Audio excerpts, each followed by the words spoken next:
Man, that Hello was and such a welcome banger to to the the intro. I could hear you. Well, we were talking about DC Peen.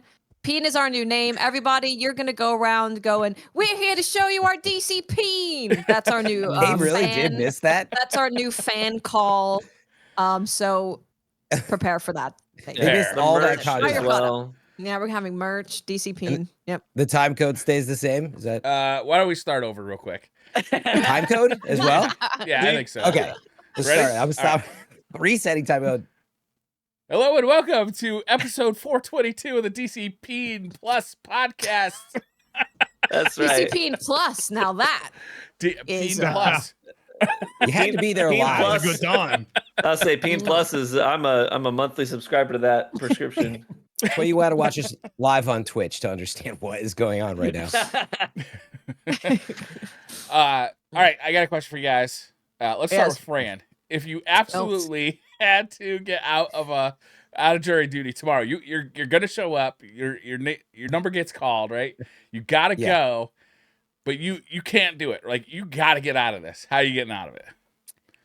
I'm doing jury duty, which is the context. I'm like, can I even answer this question right now? I think so. Yeah. Honestly, I don't know, but I think just being really annoying, like overly, because they seem to allow like lots of questioning. I'm sort of surprised in the process of how much like stupid questions. And honestly, some people. Fran, that's were your like wheelhouse. Exactly. That's cold. It is. What a critical hit! 9999. Wow. Wow. Ouch. Yeah, that was. Pretend it's a but also- Destiny dungeon, and you get off button. Basically, just do vault management but yeah, I think just be really annoying. Also, lying, I suspected was a strong way that some people got out of it. Ooh, lying about what? Wild crimes that they observed that happened to them. That literally somebody had mentioned something happened to them, and then it was like 15 minutes of the going the rounds. Like, oh, I forgot too. This kind of crazy situation happened, like a scene from Die Hard.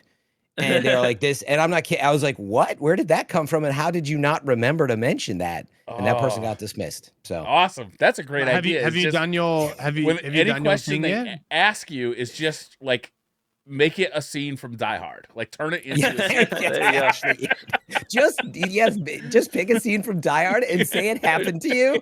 Yeah. Honestly, I'm telling you, you will probably get out. And I'm not sure Fran's that like- check. Fran's like, oh yeah, so I was going back to Australia over Christmas to visit my family. Took my shoes off on the plane because I thought it would be pretty comfy. I'm an ex-cop, by the way. And then Exactly. Yeah, Going to amazing. visit my I was wife going at through the fence. Nakamoto Tower. Yeah. no, but just say it's Australia so they can't follow up on it, right? Because then you could say the most ludicrous thing, and they're No, like, yeah. we're I not think gonna that's the follow up on point. Is you want them to know you're full of shit. That you're lying, yeah. that. Oh, right. Because you want to come across as not trustworthy, right? Yeah. I think I would probably just say I've had a family member deal with the legal system and I do not trust any of it. So if you pick me, I will try and hold it up as much as possible. I like that. Might work. And then do it. and then do it. I Like, will I told follow you. through. They're saying yes, I'm saying no. They're saying no, I'm saying yes. You'd be I would not surprised budge. though. Stuff like that, do I you think get they told- pick those people. Do you get told what the case is before you do it? Before you get selected or not? No, I think they give you they've given like loose details, but no. Because you nothing. could say They like say- if it's about a cop, you're like, I hate cops. So. I do hate No, they cops, though. do. That's true. They Insurance dealings, I also hate in health insurance, the Well, yeah, for-profit also health that. insurance industry. Free most of us Luigi. are here in the U.S. So You actually, I need a should. shirt that says "Free Luigi." Better You could try get that. a, Yeah, get a spray I on think tramp wearing stamp stuff- that says Free Luigi. Yeah. yeah. Where Fran's going to show bring them. the podcast to the Yeah. place and go, I've brought my friends to talk on my behalf for why I shouldn't be here. I've revealed nothing for the record about this, but no, I think they actually. Sorry, they do tell you a few details. Is the answer? So a little bit, just for context, in I case love you encountered it. thievery. You know, I love thievery. Being gonna go over all the DUIs hits. are my favorite hobbies. You know, Huge fan of the DUI. I'm drunk right now. to be honest, I'm an alcoholic. That could work. Like, Like, I'm I didn't- sorry. Like, to just be like honest and like humble. Like, listen, I deal with a really bad alcohol problem. Yeah, and then whip out a flask and start chugging. You start shaking and then chug. They'll go, oof. Wow. Okay. Wowie. It's a bit It might much. work.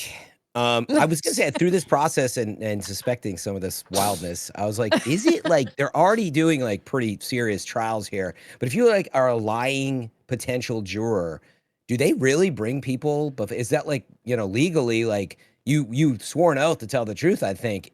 But like, do they really bring people in and what happens to them when that happens, you know? I don't know. What if you say you don't believe in oaths? Like, in other words, can you just lie and they're like, yeah, we don't, whatever. This person's a liar and Yeah, you're asking We me, just are they don't going like to you. follow up? Do you have to put your hand on the Bible to like swear an oath? yeah, I mean, you hold your hand up and you get sworn in when you just give your basic. I'm not a citizen, which is a history. little scary at the moment, but good for jury duty. So, you know. That is scary at the moment. Did you ever watch the show Jury Duty with James Marsden? No. No, I didn't. If you haven't, you should at least give it a shot, because the premise is it's a prank show where everybody's in on it except for one guy. So one guy gets summoned to jury duty and he doesn't realize the whole thing is a sham. All the other jurors are seen that. basically there to mess with him. And one of the jurors ends up being James Marsden, is also summoned to jury duty. And he's just his job is just to be a huge prick to this guy. And this guy's like, I always thought James Marsden was a really cool dude, you know? So they just mess with him the whole time, and he thinks it's a real trial. You know, the one guy does. If you haven't watched it, it's actually really funny. Is Give this it a shot. reality show? Yeah, basically. Oh, Yeah. I can't remember the name of this show. This was on probably 15 years ago, but it was basically the same concept. You're talking about they had a reality show, but everybody on the show was a paid actor except for one dude. And Yeah. the whole point was just to escalate every situation to make this dude do the most ridiculous shit they could get him to do. Okay. And it was like, it was only lasted one season. I wish I could remember the name of it. And because I'm sure it's still available somewhere. But by the end of it, you're not laughing at this guy. You feel generally bad for him because you realize everybody is just like kind of trying to make him look as stupid as possible. Even Sure. the actors start to feel bad for him, like because they interview the actors. Yeah. Man, what a great Joe Schmo show. That's what it was. V6 Sonoma got it in chat. Did you God guys ever damn. have this show? Classic. Same like idea, but they try to convince someone. It's gonna sound crazy. They try to convince someone to kill someone, like a normal person, Ooh. but it's all staged, right? So Oh, they yeah, like yeah. they have like a normal marketing. Like, I don't know, she's works in marketing or something. A normal person. They got like a fundraiser. Everyone's actors, and it's like, oh, we're giving like $1 million to this kids charity, and then like something happens, and then it leads to this scenario where like the CEO's on top of the building and they're like, they fake his death or something, like just push his body off the edge. Like, we need this to happen to give the $1 million to the kids, right? Yeah. So and everyone's in on it. And this like person like pushes this person off a building. They've Yeah. got like nets and stuff that they can't see. This is why you to, like, gotta catch them. pre-plan your murder buddies. Like you can't go into these kind of things without knowing who you can trust. That's You right. gotta have these Yeah. conversations. Yeah, you speak from experience. Hey, I'm just saying. You want to know? I wouldn't be surprised, to be honest. I wouldn't be. But I'm sure it So was you like can- a moral murder from Briar, I would think. Oh yeah. Fran, Yeah. can you just let him know you can't do it? I'm already an active juror, so hence being Oh. vague. It's already over. I was friend. gonna say, I'm already can you there. let him know you can't do it because it keeps derailing our podcast? Yeah, that would be truthful.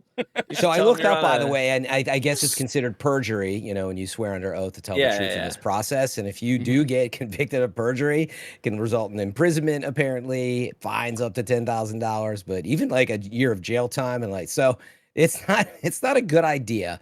So Yeah, but Just imagine you FYI. in real life Twitch streams.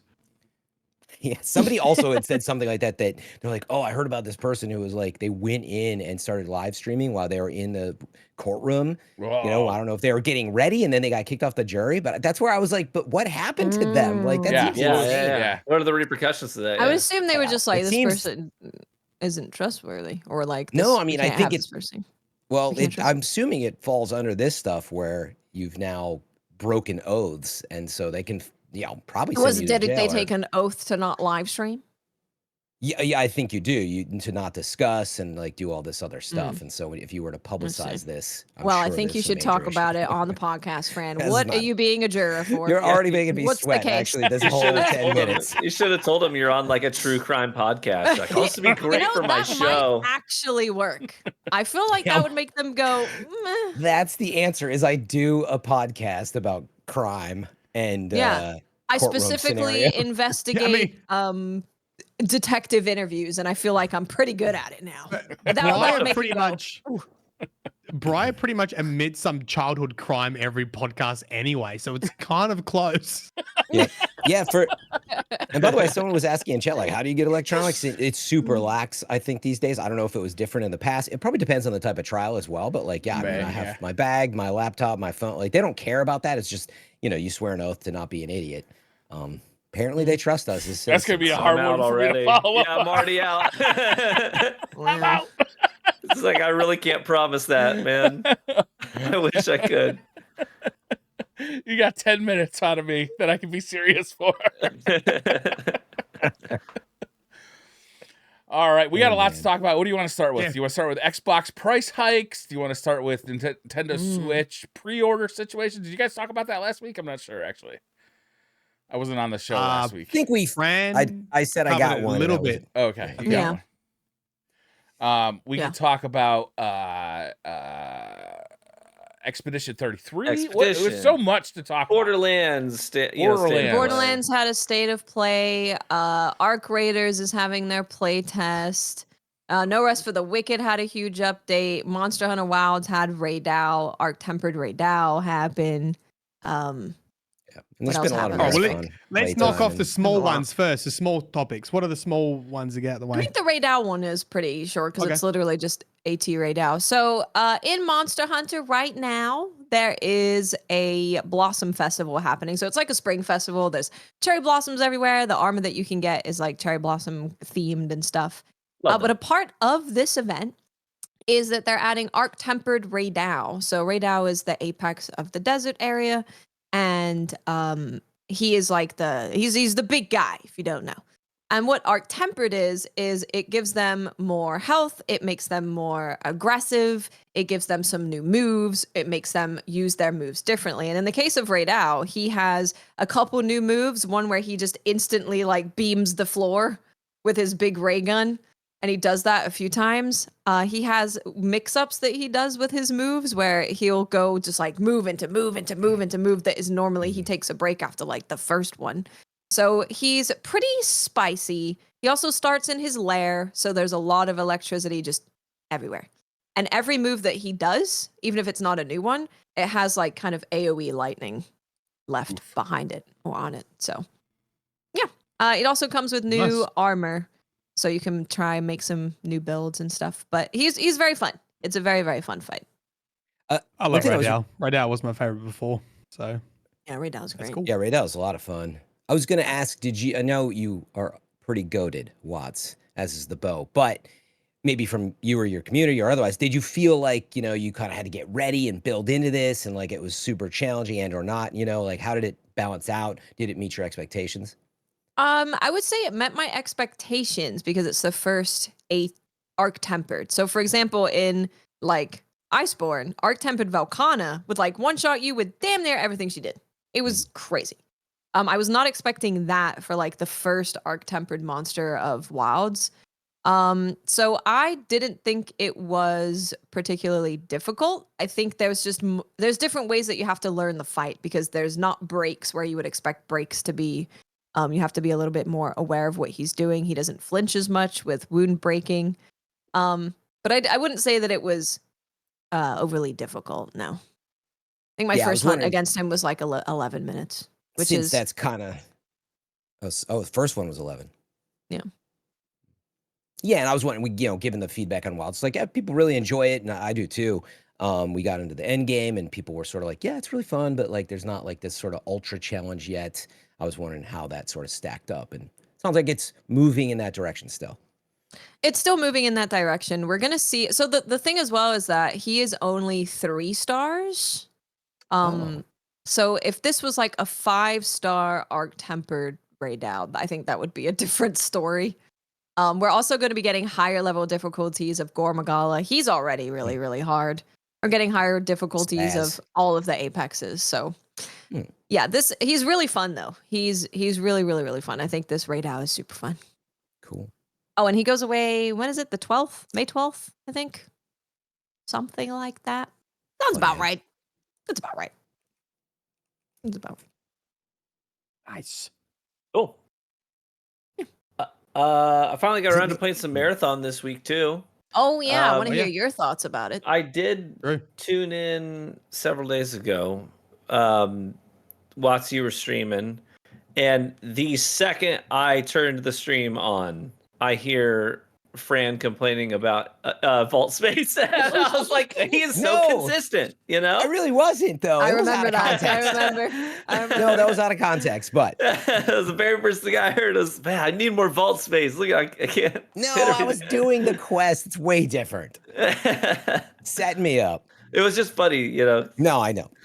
But anyways, yeah, I It's actually got cliche. to do a great sort of ride along with Josh Markham, who's the maps lead for Marathon. So me, Fallout Plays, and Josh played for just under 2 hours, and he's taken us through both the maps and kind of described some of the spaces and what they were thinking when they made them and what their vision was and the purpose they serve. But that was really educational and fun for me to be a part of as well.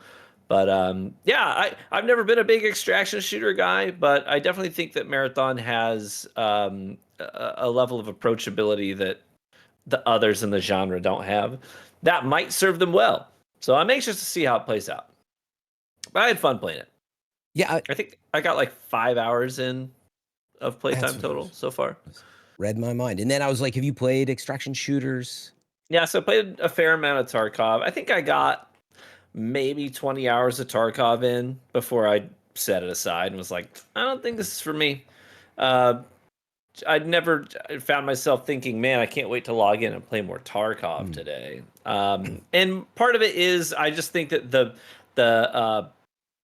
the whole vibe of extraction shooters just doesn't appeal to me. The whole idea of high risk, high reward, you can lose all the stuff that you love. If you saw my vault in Destiny, you would know that I don't like to lose the things that I love because it is at capacity with year one gear in there that, I haven't used it in years, but it means something to me because I did use it for a considerable amount of time. And, I feel like a bond with that item. So it stays, you know what I mean? So because of that, extraction shooters never really took for me. I did like some sponsored work with some of the other like Delta Force and stuff. But other than that, didn't really play too many. But I might play some Marathon when it comes out. I enjoyed it well enough, and it was fun with buds too. Yeah, I was wondering, like, compared with, I believe you played Halo some, is that right? Oh, yeah. Apex. Uh-huh. And so maybe compared to those experiences is what you liked about them. Do you see moment-to-moment PvP potential in Marathon in terms of the pace and the maps and the way it's set up?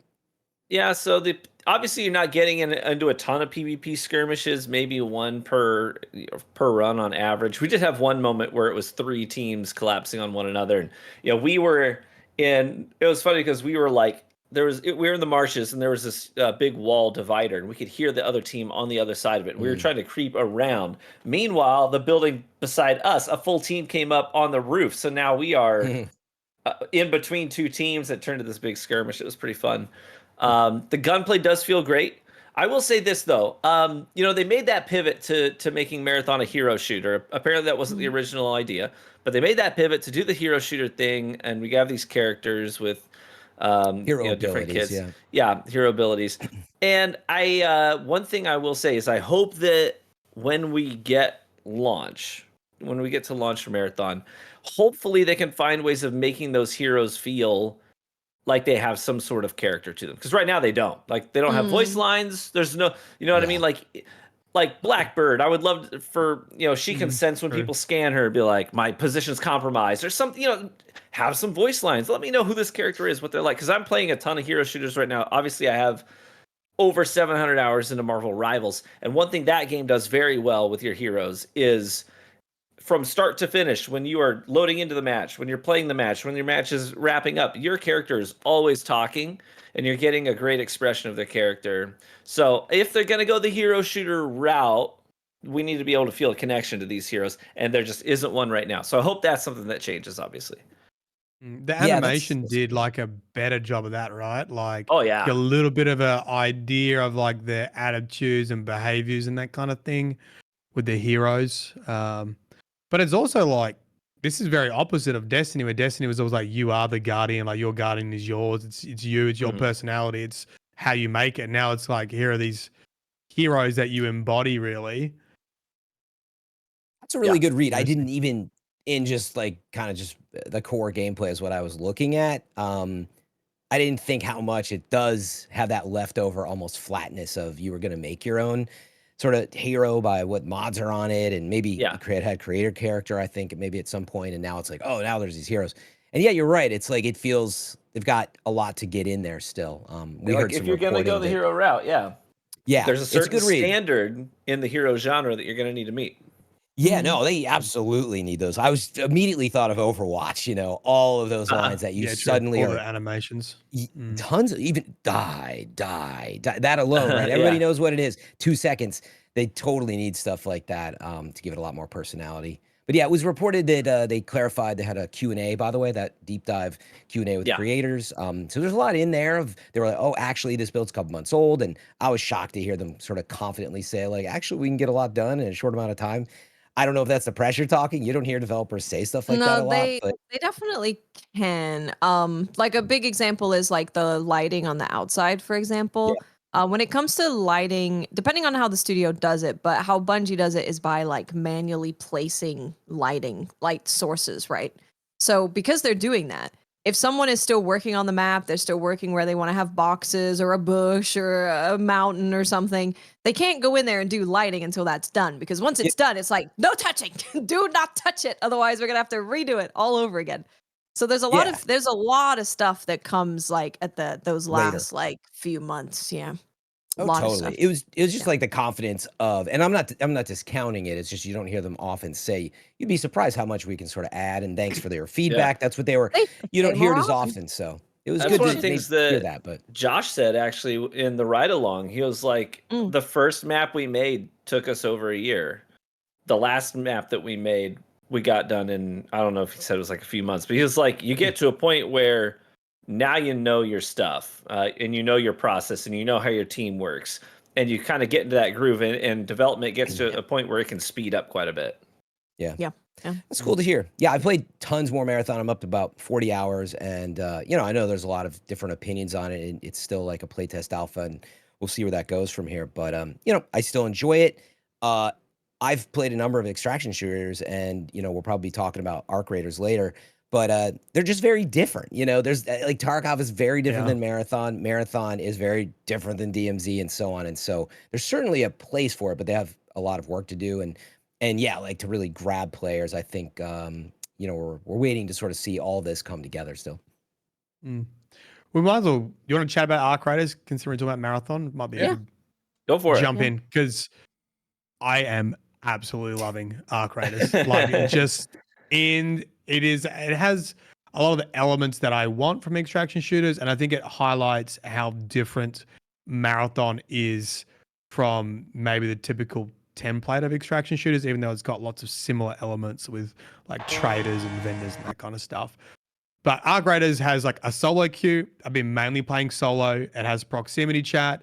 My very first game, I ran around the map just yelling at people to team up, and I had a Box mob chat. of 5 people, and we went and took on like a spider robot boss, and there was people were dying, falling over, and it was like, yeah, people working together. It's a third-person shooter. The maps are a lot bigger than Marathon. Made by the studio Embark that made the finals. You would How many recognize a lot people of the. on the maps What's at that? once? How many people on the maps at once? I don't know if you Don't said they're big. Think even Battlefield know. though. It's actually a ex big- Battlefield devs and other folks too, by the way. So the think it literally It's the is like finals Battlefield. studio. Yeah, the finals. Yeah, Yeah. It's a pretty big map. It's a lot bigger than Marathon. Like if you want to go undetected, you could. I don't actually know how many people get onto a single map, but you do also have late spawns, which is actually similar to Tarkov, where it keeps populating the map within the first like maybe 10 minutes. Like I think it starts at like 30 minutes, but I've been dropped in at like 21 minutes before, and there's been already gunfire and stuff going on. So it might just keep populating it. It does prioritize solo queues from what I can see. There's probably some other different things going on. Like I would always go up against solo players, and that was kind of nice. We either team up and kill each other, and then it's done. It's when I got to harder level maps, I don't know if there was just less people, but then I was going up against squads. But a lot of the time, if you just yell at people not to shoot you, they just don't. They leave you alone. Really? Run away. Yeah. So like, I just had a match. There was a team of 3. And I was like, I'm friendly. I just ran in with no guns. We teamed up. We took out another squad. We took on a robot. Then they opened the extract for me, and they're like, good game. We all just got out. Were you thinking like right at the finish line, like now they're gonna kill me? Now here at the very end. Everyone in chat's like, they're gonna kill you. I think you also think that. You always think that a little bit. You're like, oh. I mean, to be fair, like, I probably would have killed you. Well, this is my negotiation because I have a key. I'm like, I've got a key, but it's in my like safe pocket, so if they kill me, they can't get it. So everyone's helping me go for this hospital to try and find this door. And I open it for them. Chad's like, you are dead now. They're gonna kill you now that you've opened the door and let them in. They didn't kill me. I thought there was an event today that had a huge spider tank that I couldn't do by myself. I would have to get a bunch of people to cooperate to take them out. Really good gadgets. Like I don't have any criticisms of the game. I think it's incredibly good, incredibly polished. It's got base building to it's got meta progression. You have a stat tree that you get points in as you level up, and you actually increase your stats of your character. So even if you're dying, you're still getting stuff. If you're down on your luck, it's got systems in place to give you some loot and resources so you can get back out there. It's got matchmaking if you want to matchmake. It's got solo queues if you want to go solo. The battle pass is pretty much identical to Helldivers. So you can earn the currency to purchase battle passes by playing the game, and you also get a bunch of currency back by finishing your battle pass. You probably have to spend a little bit first up to do it, but I think it is also like a $40 game as well. So we don't quite know exactly how that's gonna play out. But a battle pass was 500 credits, and you get 300 credits back if you do the whole pass. Is this out? Is this a beta? This is a technical test. It's number 2. It feels incredibly finished. I wouldn't be surprised if they hot drop this at some point. It feels done. There's surprisingly 3 maps. There's nighttime polished. raids. Yeah. This the fall only seems thing like is it's going to be stacked with games. So something like this getting out this summer, I think would do it well. Yeah, maybe. Yeah. I think this game and the guys and girls that made Hell Let Loose have also making an extraction shooter that's very, very similar to Hunt with monsters and melee combat and stuff like that. And I think they're going to be really big. I don't know if they are competitors now to Marathon, because after playing Marathon, I feel like Marathon's much closer to the Battle Royale genre than it is to the extraction shooter genre. It is much fast-paced, smaller maps, a lot of PvPing. Whereas this game, you can go around and hear gunshots, but unless you actively pursue it, you might not run across someone because the map's a bit bigger. Yeah. So you're mostly focused on PvE? You can if you want. You can be very stealthy and try to just focus on PvE and get your bounties done if you want. Or you could go to the gunshots and start spamming your microphone we're friendly, and see what they're doing. Yeah. I was gonna say, would you agree, Mylan, that this game is? Well, how do I phrase this? Yeah, I mean, do you think it's very different from Marathon? It's third person, the way that it plays versus what Marathon's intent is. Because I hear a lot of people that are like, dude, this is the Marathon killer, and they're just, to me, it's maybe because they're extraction shooters, but they're very different pace wise, and they're even different perspectives. Yeah, like I said before, I feel like Marathon's much closer to the Battle Royale end with a meta progression. If you took a Battle Royale and said you get to keep your gear between runs.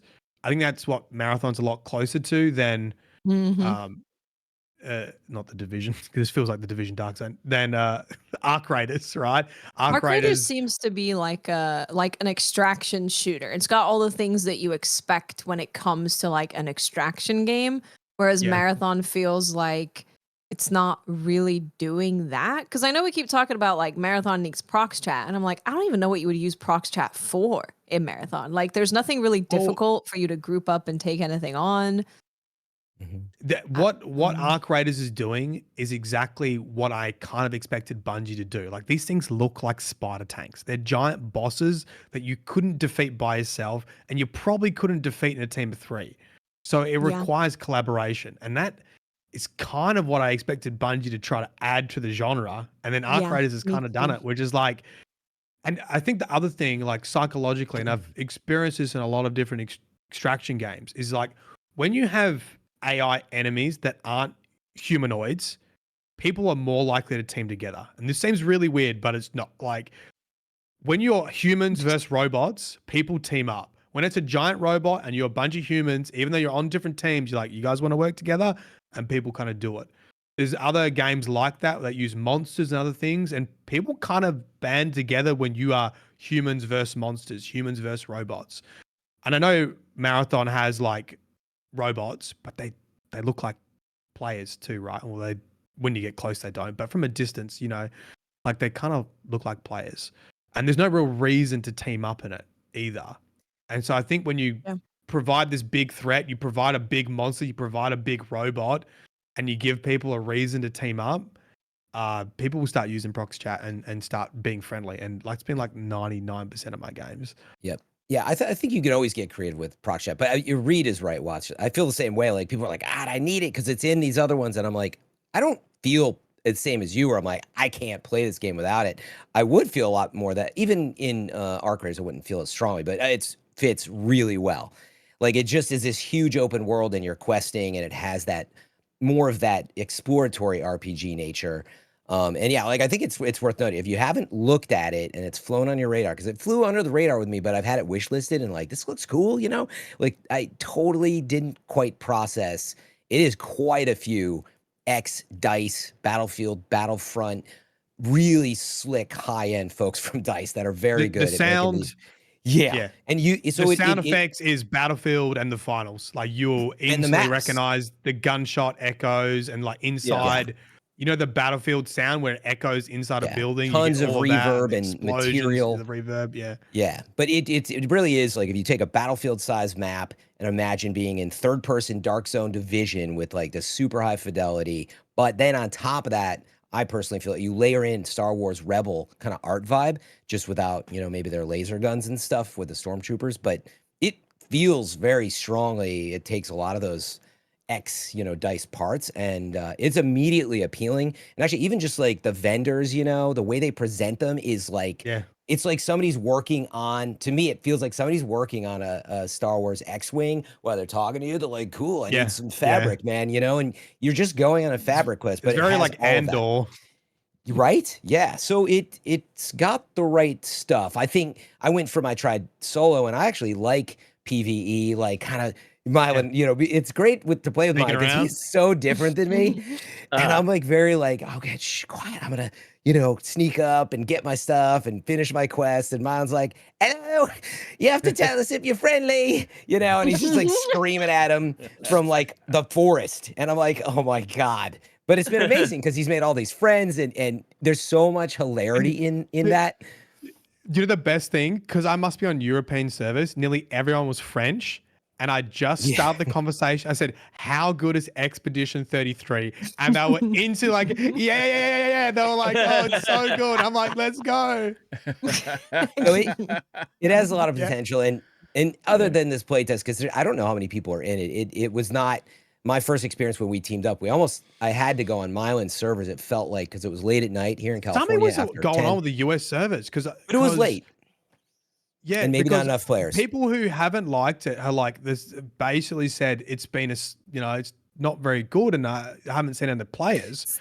And I'm like, I've been fighting 2 or 3 times every single match, Yeah. or at Well, you're least screaming meeting at him people. too, so. Yeah, true. Exactly. Yeah. But just to finish the point, like it's so early, I can't really tell what the moment to moment is. If you can sort of just hop in and have that moment to moment that you might want. But my point is, there's a lot more to play and test with a bigger population. But it feels like that's probably going to come together, and everything like worked quite well. So it's pretty slick. Yeah, I think the only thing that's going to put people off is they might not like third person, and it 100% changes encounters because like I got surprised by someone before. I was probably 2 shots off being dead, but I got cover, got my shotgun out. You can literally 3-peek as soon as they were in range. I just double shotgun them and they went down. And it's like you've got to always consider that someone's in cover 3-peeking you, and that's like, but the game actually gives you lots of tools to deal with it. There's a snitch grenade. You throw it and it basically calls in robots. So if someone's Amazing. hiding behind cover, you throw this snitch grenade, and then these robots come down like out of the sky like asteroids, and they land and they start scanning for someone. Okay, I have to bring up, you know what I'm about to bring up. Oh yeah, that was funny. Yeah. So we're looting this high value loot location, and I'm doing my sneaky thing, and Mylan and this other teammate that we were with from my chat was like walking around. I'd say, oh, let me show you what this grenade does. I think Mylan, you were showing him what this grenade was. So Which, by the way, is surely a Destiny reference. It's called Wolf Pack, and it basically explodes into Wolf Pack rounds. Yeah. It has homing missiles. So you throw it, and it explodes, and then these missiles target any robots near you. So he's like throwing at this robot, and like I'm sort of listening, but to be fair, I'm tuning them out a bit. I'm tired, and I'm like, whatever, they're gonna kill a bot. And then all of a sudden, there's like chaos outside. They run inside, and these bots are serious, and that's why I bring it up. The bots are formidable. They're armored plating, and you have to build up to it. And all these Zoom drones start flying into this like steel hutted building. Everything's echoing. I didn't even realize there's like 5 or 6 bots. And I'm just getting shredded. Shooting rockets, firing missiles. Yeah. And shit, yeah. And that next thing I know, of course, I'm dead, crawling around. And it was hilarious. But the point is, they were quite formidable, and things changed fast. So you actually had to avoid them, and they give you tools for that. Yeah. And then the next round, we made friends with another team of 3, and we took out a spider robot. Yeah. So I think the extraction shooters, for me, like, this is the part that I like about it. Like, I like having experiences in them, and I go away thinking like, how cool was that? Like, I don't care if I got loot. Like, it was just a cool experience, and I don't know if I've got that yet in Marathon. Well, I haven't got that yet in Marathon. And I'm just laughing because he gathered this whole other team with us, which was awesome. He told us to go outside, but he says, wait, friend, just go out. And as soon as this thing comes, says, get out of the way. It's going to kill him. He was trying to get him like stomped on by this giant spider, and it jumped towards us. So I ran inside thinking this thing's going to decimate me, but they managed to blow it up. And Mylan had this reaction where he's like, oh my God, like they did it, So that stuff can happen, and it's cool. I forgot I told you that. That's why you missed it. I was like, Fran's such a ding dong. How did he miss that? You said you were going to kill them and be careful, Fran. So I was like, this spider jumps out of water like 100 yards at you. This mechanical spider that's like, 50 feet tall. So it's pretty nuts. It's a good game. You can sign up for it. It's cross-platform, Steam, Epic. Just the 4th of May. Xbox, PlayStation. I think Steam's pretty already populated, but you might be able to get a key for PlayStation or Xbox. Just go to the website, arcraiders.com. I think it is that. And you just, sign up, and you can link if you've got the finals account, like an Embark account, you can link that up too. I know people yesterday applied after they saw the gameplay, and they got one today. So you might be lucky. Probably wouldn't hold your breath for Steam or Epic though. It looks pretty good. I'm gonna give that a shot. That looks like fun. State. Should we bring the mood down a little bit and talk about Xbox a little bit? Sure, because then we can bring it back up. That sounds good. Yeah. Fran, you put this in our group chat. Can you tell us the pricing that Microsoft announced today? Yeah, I don't have everything in front, but the simple is, if you haven't caught it, one, Xbox has been reporting like hardware sales are down, and some software stuff is up, which is good, but obviously console sales and that maybe there's some context there. We also have a lot of this tariff stuff going on, so I don't know the exacts, but in short, the standard version of Xbox Series X will now be $600 when it was $500. So just to give you perspective of that price change. Games, obviously, is big too. They are now recommending their first party, major AAA type stuff will be $80. The controllers are going to be $90 for a controller. So Switch 2 is just the preview to this. That's why I think it's a combination of the tariffs. I don't know if they said honestly changes in world economy and everything. Like a lot is happening right now. Yeah. Or just an excuse to say, hey, we like money. We like more money. I'm sure it's definitely some of that. But I mean, I read into it more in the sense of they already can't afford, there's the Xbox business, they're focused on software, but they can't afford to sell their consoles at a loss. So they're just going to be like, look, they're not selling like hotcakes anyway. So we just got to sell them at a reasonable margin. And what I wonder is PlayStation, Pro and even the standard PS5 next. I wouldn't be surprised because they had the Europe. I'd get after it. Yeah, and remember, Europe PlayStation 5 had increased in price, right? So this is a prelude of what's happening. So it's unfortunate to where we're at. There's obviously like tariff stuff, right? Like everything's gonna go up because of tariffs. It's just the way it is. Literally everything is made in China. Doesn't matter where it's like put together. If it's put together in the US, the parts come from China, so that's still gonna grow the price of everything. So it's that for sure, and you're gonna see that from just about everywhere probably. But that is the thing that a lot of people were worried about, with Nintendo being like $80 games, and then the rest of the industry goes, oh, $80 games. Yeah. I think the game thing is a direct response to like, oh, well, we're not the first one to do it, but we definitely like to be charging $80 for Call of Duty. Yeah, it is, but I do think I'm not an economist by any means, but it is, all of this is like a shockwave, and we're seeing the beginning of it. It's creating all this uncertainty. And so from more layoffs, I have no doubt we're already seeing some of that, across the board here, but certainly we saw a lot of that in the development side. And like, I think this is all coming. Increased prices, unfortunately, probably more layoffs, downsizing, everything they can do to try to protect, the bedrock of, the revenue they normally make. But, it sucks. And this feels to me like, oh, nobody's going to buy an Xbox after this. Like, why would you buy an Xbox at these prices? I mean, the Cosmic Edition Xbox I saw quoted at $729 after the price hike. Mm-hmm. That's a fucking bundle for a Xbox, a 5-year-old console. That's not even like a pro version. That's a lot of money for a 5-year-old console. I can't see rationally spending that. Like, if my Xbox broke and I got like a big Xbox library, I guess like I'd have to do it, but man, that would not engender like positive feelings about the Xbox brand. Yeah.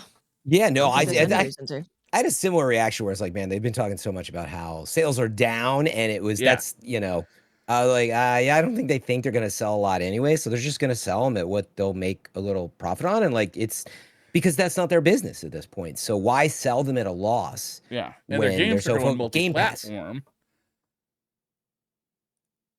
Yeah. And like, that's the point. They've been so focused on Game Pass. That's where they'll take their risks, and they're focused on all of the cloud services, AI, all that stuff. Right. And so, but I do think it's, a preview to, I wouldn't be surprised if PlayStation's next, obviously with GTA 6 coming out and all, I think there's a lot of discussion around if they think they can just sell like a big attach rate, because they'll be the main console for that. But are they willing to keep the same price with, if these the tariffs keep, as well as the economic uncertainty? Yeah. Yep. Prices are going to keep going up. Jobs are going to keep getting lost. And the gaming hobby is turning into, on the PC front and the console front, they're just pricing people out of being able to have this as a hobby. For real. Like, I mean, graphics cards are outrageously expensive. Yeah. Consoles Well, are try getting, Australia. Yeah. like I kind of agree with you. Like people are going to start getting priced out of gaming. Like, and Yeah. that's tough, man, because They're gonna have to go outside again. gaming is kind of one of the cheaper hobbies, you know, or it has been. Like you got Husband. an upfront cost of a console or a computer, but then the actual video games, considering how much like time you get, Yeah, like per hour. per hour, Yep. exactly. Like you compare it per hour to like something like going to the movies or you know, basically any other media. It's pretty cheap. Like I compare it to like, you know, like golf. That's like way more expensive, Right. you know, like right. you know, especially if you Mm, land on a game like Destiny that you put 2,000 hours into, like it feels really affordable. No kidding. This also comes on the heels of Microsoft getting pointed out as being a major supplier of software for Israel, contributing to the genocide in Palestine, which was pretty condemning. Like so this is coming from the I think this is the BDS movement website, and this is a Palestinian movement. So like this information is coming from like a Palestinian movement, but they're claiming that Microsoft knowingly provides Israel with technology, including artificial intelligence, that is deployed to facilitate grave human rights violations, war crimes, crimes against humanity, including apartheid as well as genocide. Like it's hard to support a company that is being accused of doing something like that. And not only like just hardware wise, but like, you know, like they just bought like half of the gaming developers on the fucking planet. And then fired a lot of them. But it's like, do I really want my money to go to a company that is like doing stuff like this? And And then saying, give me more money for everything yeah, during the process. And I'm not trying to downplay like some of like the allegations that have been in other companies, which have been horrific, but this is genocide. Like an American company actively contributing software that helps enable genocide knowingly. Mm-hmm. That's a fucking tough one to get over. Yeah, I agree. Absolutely. Yeah. I mean, Microsoft is massive corporation and it's easy to forget, right? They're out there providing cloud services and servers, networking, I mean, they provide Windows. So, you know, there's a lot of connections there. You often I often don't think about it. And this is like a good reminder, like all the things that are happening in the background for some of these like atrocities to happen, right? Like, you know, a long time ago, it was about who was giving who weapons, right? Now it's like who's giving who technology, who's giving who like access to the internet so they can pilot drones, who's giving who like the same with like Ukraine and Russia as well. Like this is the same as giving weapons when you give different parties access to technology or ways of doing whatever they're doing. So Elon Musk you often don't think about it. Shut off Starlink access to Ukraine. Yeah. Yeah, it's just like you get up to that level too, right? It's like, well, I assume NVIDIA, you know, and everyone who makes the processors, all that, right? You start to really see how much of that is connected is all I'm getting at. It's pretty complicated. Well, we weren't lying when we said we're going to get the mood out. down. That's for sure. Well done. I mean, it's really hard. Like, I'm really looking forward to the new Doom game that's coming out. Is it coming out this month? I think, right? Couple weeks. May, yeah. Mm-hmm. Couple weeks. I don't know that I can buy it. Like, I don't know that I can, with a clear conscience, give money to. I mean, that's coming out by id, who's owned by Bethesda, who's owned by Microsoft, right? Oh, Like, yeah. Can I just give them, what are they going to charge for it? 60, 70, 80 bucks?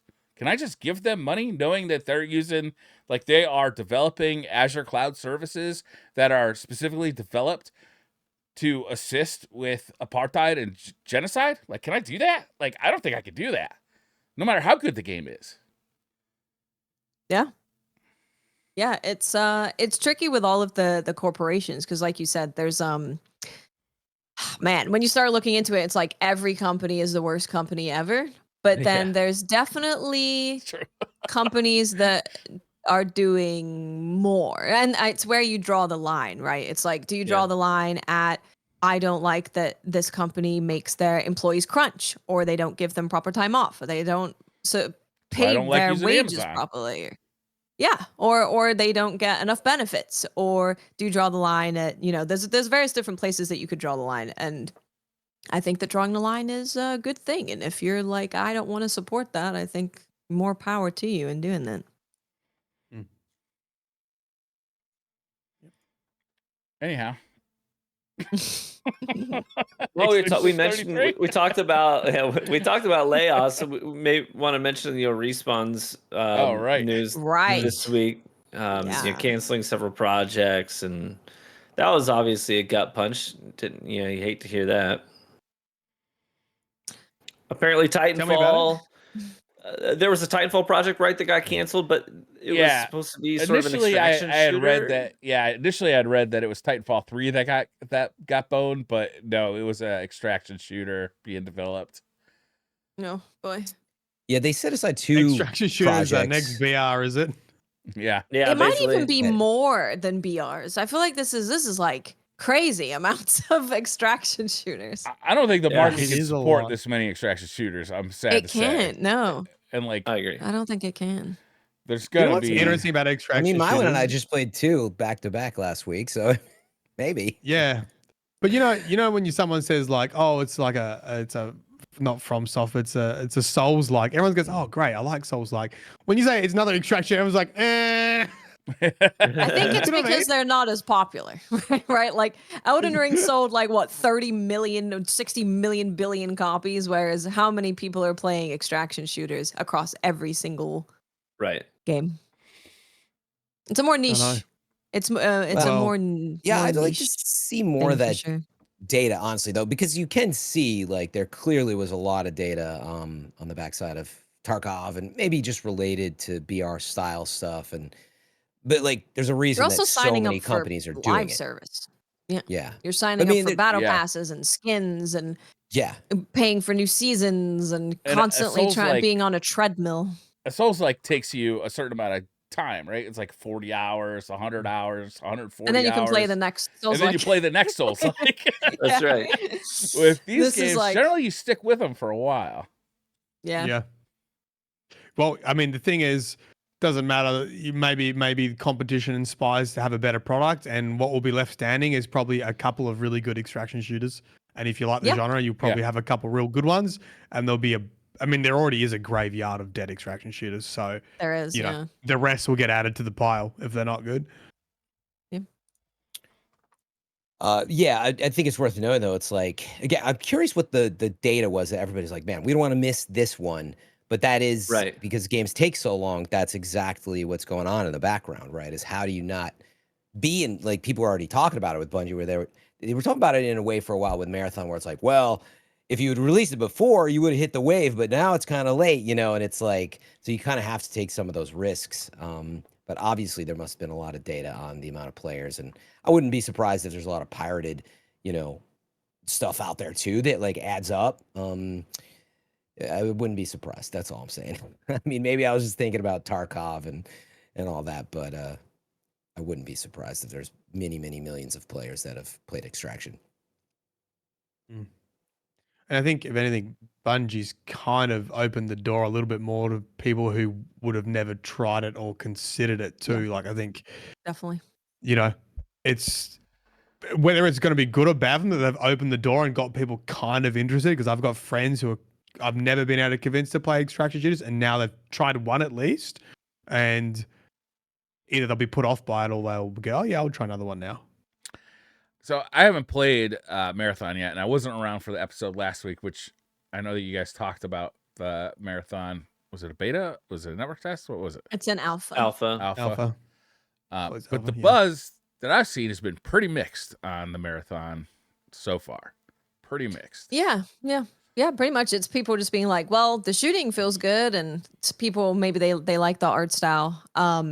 And I think that's maybe it, right? On the positives. Like, feels good. Feels really good to play.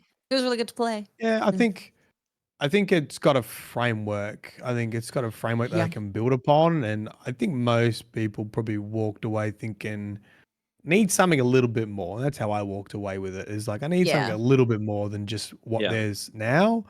I could definitely see cool stuff happening. Like, there's definitely synergy with builds you can make, but like, kind of like Builds are what cool. TV said is like, how much depends on that balance. Am I going to invest 50 hours into getting one build and then losing it? So it's kind of like, they got to get the balance right with how you max your stats out and how you build your stats out and how you could feel loot being impactful. So you want to build stuff and are not too scared to use it, but you know, it's got to be powerful enough to make a difference. So one of the things that Josh talked about with the ride along was one of the things that they were really trying to dial in and focus on is the events that take place on the maps and how they're going to continue to push that side of the game, because they want, obviously, your your runs, they want them to feel different from instance to instance. So they want a large repertoire of events that can take place, but how do they make them unique? How do they make them exciting? Because I think that is a big part of an extraction shooter that would get me interested. Is if I'm not so much worried about losing gear and I'm more interested in just experiencing a good run that's fun from start to finish. Because right now I will say that, like, you go to these points of interest and it's the same robots, right? And there are some events to do. You interact with the terminals to go find the right code, and then you go to a different location where you fight some more robots or you shoot down a crate. So I really hope that I think it's is that Lars Bakken's team? Are they like events? The stuff that you're actually doing. Yeah. So hopefully their team can really step up and create some really exciting. I mean, obviously there's obviously maps we haven't seen and events we haven't seen. Yeah. So, anyways, and that's like Bungie's wheelhouse. Like, between public events, dungeons, and raids, like, you should be able to add something really cool to the extraction shooter genre that we haven't seen yet. Event. Well, that's true. Like, good. I was just gonna say, one big example I would say of that is this big red firewall, hack wall wrapped public event, right? It feels like it's just a bunch of cabal with big purple shields in there. And I think maybe that's what you're getting at. You're like, well, it's kind of a cool little event. You actually have to understand like how to get rid of what that interference is. You have to use like either OS or mechanics kit. You can use both, by the way. But you have to understand how to get in there, shut it down so other people can get in, or they have to all use the same buff. But the point is, once you get in there and fight, you're like, well, I'm just kind of shooting big cabal. Where Mylan's out here talking about arc raiders is just like big spider bot. Spider tank thing, Like, what's missing? That was an event. Yeah. That was an event that was only running for 2 hours, and I got in 15 minutes before it was over, so I only got to see it once. I've got to wait for it to come back around again. Yeah. It's like, hey, the queen has spawned and is protecting the harvester. I'm like, what is that? And then I went around the map. I was like, oh, that looks like a queen. Giant robot. And I think the Marathon team is aware of this, because at one point during my ride along, I asked Josh, I said, if you were to sit down right now, hypothetically, with a whiteboard and start drawing up a new map for Marathon, what experiences would you want it to provide that the maps we're playing on in the alpha don't? And his basic response was, we've already done that, you just haven't seen it, was more or less what he said. It's like, we wanted to create maps that had raid-like or dungeon-like levels of hype and complexity. So I get the vibe that that's something that we are going to see. It's already in development and on these new maps that we haven't seen yet. So I think they're aware of it, at least. Yeah. We'll see. It does feel like Marathon is way more focused on the PvP stuff, which I find it interesting, because there's the way they describe it. They want you to kind of have these spikes. That's what they said in their Q&A, and like sudden PvP moments, but then you're back to looting. Whereas like you play something like Arc Raiders, again, you can be very sneaky tactical. It's what you'd expect from that. And so they are very different in that sense, but hopefully, they're holding their cards, or like there's a lot more to show. I mean, we do know, there's this Marathon ship that is supposed to be like an intense raid, but like from the moment to moment stuff, you're still wondering like what is what else is coming, and what's the other Mhm. third map even look like versus this big raid-like ship or dungeon-like ship. So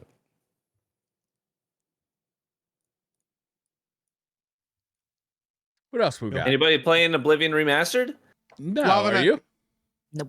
I haven't First time installed. playing it. I've had a heckin' busy week though, so I haven't got around to play it yet. But I really want to because Oblivion's in my top 5 games of all time. So big All fan. time. I played it for the very first time. The only other real experience I had with these kind of games was Starfield, and I just did not like Starfield at all. No, it wasn't very And good, was it? I played Oblivion for like 10 hours day one, and I was kind of like, I get the jank. I get what you mean by Uh-huh. it can be charming and funny and good and still be janky. Like, I understand the appeal Yeah. of the game, and I understand what people expected of Starfield and why it wasn't as good. And I'm like, dude, this is really good. I was just surprised. Like, this is really fun. I spent like 2 hours trying to get back into my jail cell and just dick around and steal keys and break into people's shops and take their stuff. And Oh yeah, all that. yeah, I was love really good. Oblivion. Yeah, I can't wait to play more. yeah. I'd love to see don't know that. how. I played that originally on the 360, Yeah. which I think ran around 12 frames per second. Yeah. So it'd Probably. be nice to see it, It looks really good. Oh, they It did looks it. really good. bang Craze up in chat job. says Skyrim is better. I think that I will say this. So I think Skyrim's a great game. I love Skyrim. I've got over 1,000 hours into Skyrim, but I have about 3,000 in Oblivion. Jeez, wow. Yeah. So it was the game that made me buy an Xbox 360. I was up until the point that Oblivion came out. I was just playing on my roommates in college their consoles, but a guy down the hall got Oblivion. He's like, "You should check this out," and I was hooked on day one.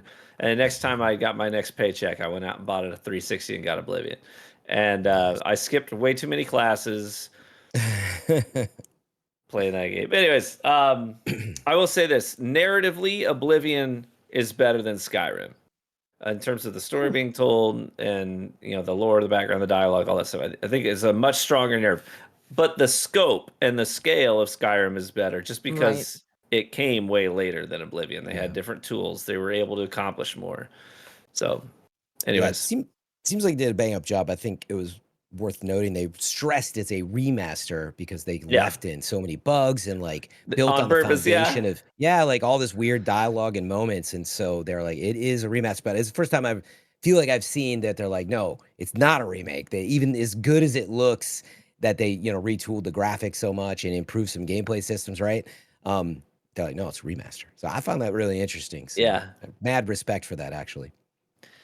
Yeah, for sure. And I love Wes Johnson, who's an iconic voice actor in the Bethesda world.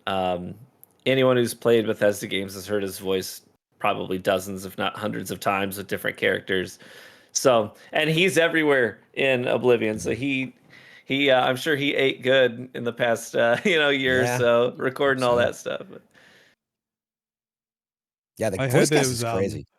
There was a voice like bug where the actor literally says, "Oh no, that's not right. Let me go again. Let me try that again." I was like, "No way!" And it's still in there. That's pretty cool. Yeah, That's awesome. great. Yeah, I'm so glad they left that. It's Well, they such know a what weird their thing player because base loves. Yeah. I was trying to have a conversation with my stream about this. Like, what makes the Oblivion jankiness good and fun, and the Starfield jankiness bad and annoying? And I don't know. I can't really put my finger on why I didn't Was care Starfield about that janky? My problems with Starfield was that it was boring. Yeah, I had no Right. jankiness issues with Starfield really. Right. It Right. was I thought it was. I think a little sometimes, bit. but it just was it was so broad and confusing. it was hard to kind very of shallow and heckin' wide. Yeah. I guess that's a way to look at it. But there was if you went to planets and stuff, you kind of got that classic ish, Bethesda experience. But then you'd be go back to your star map and try to get places. I was like, wait a second. And the keys would be changing, and then, they didn't nail the space combat exactly and all that. So yeah, it's funny that I actually enjoyed the game I felt very inquisitive playing Starfield a lot.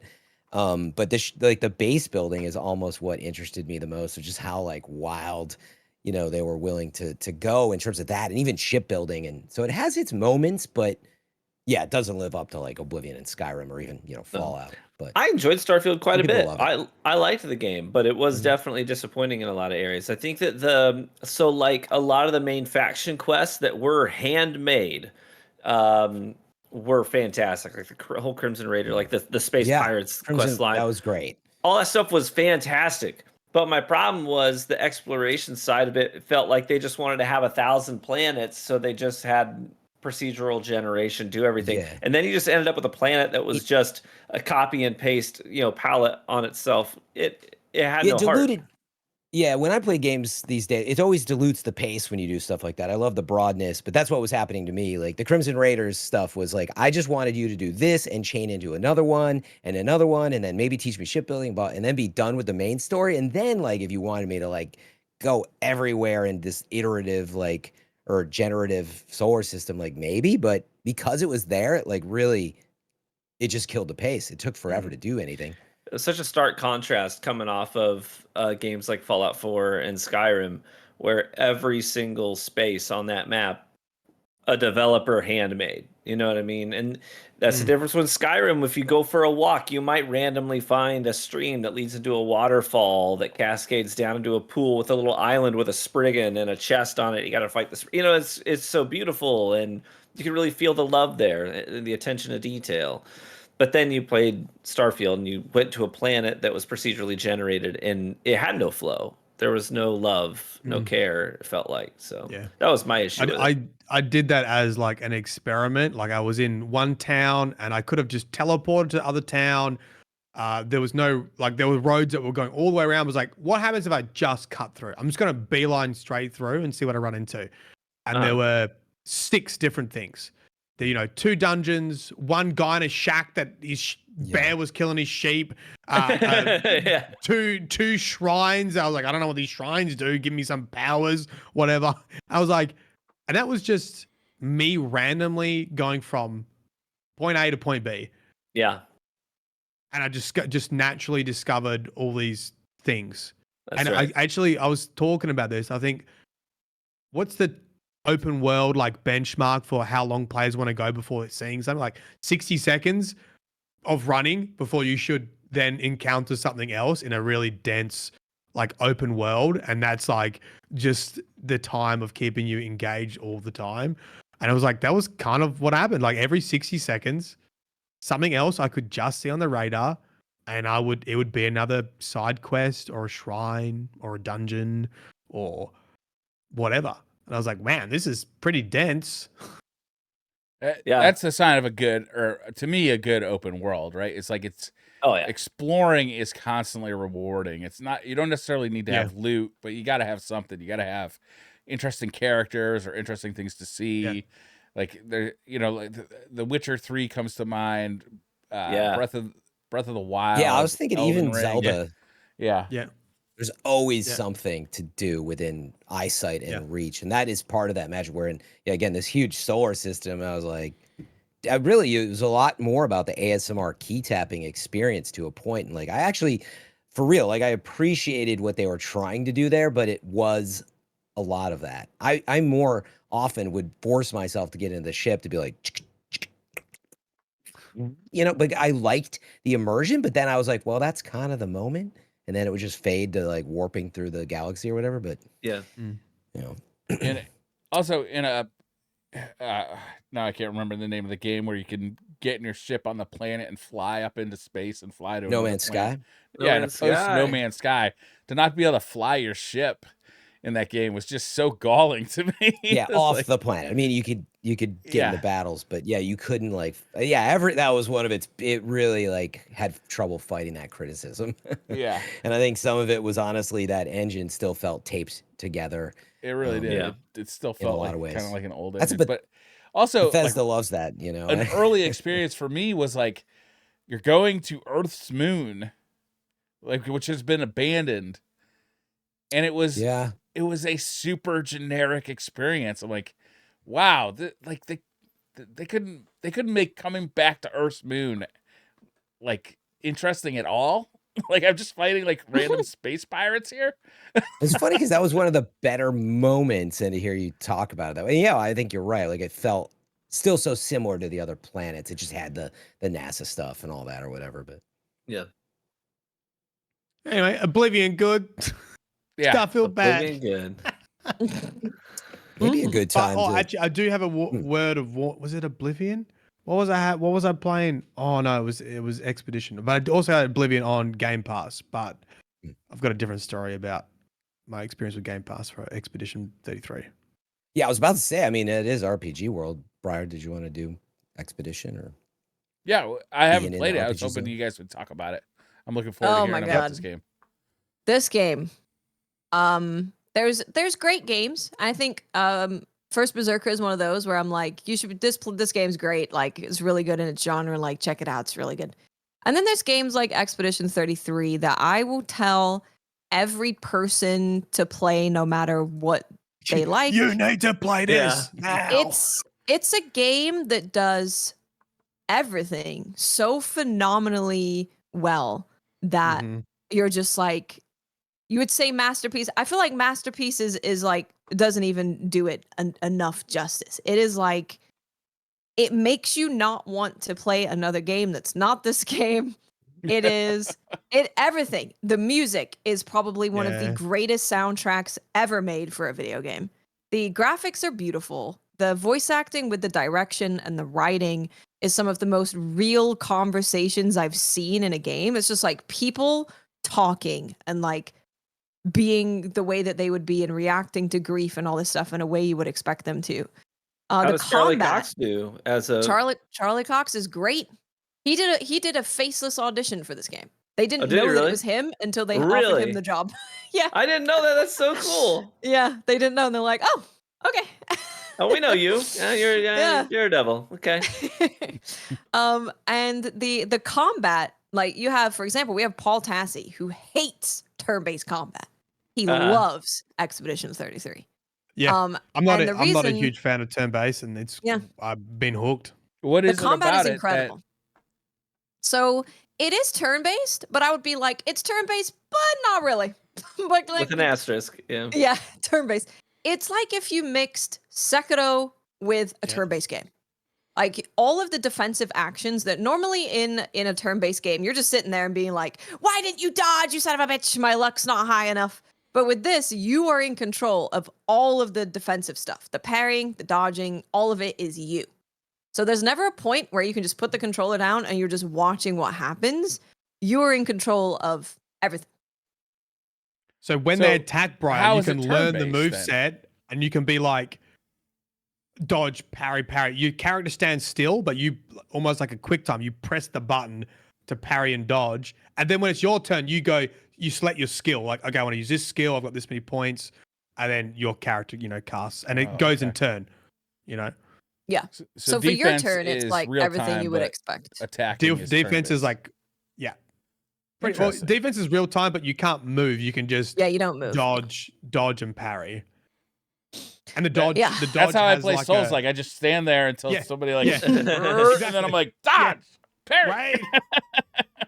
And then like It's- you yeah. have things to benefit your dodge and parry because there's like an AP meter. If I want to use Fire Blast, it's going to cost 3 AP. But if you get like a perfect dodge, you can have a thing that gives you an extra AP. So you can be building up your skills during your defense stage by getting really good at dodging or getting really good at parrying.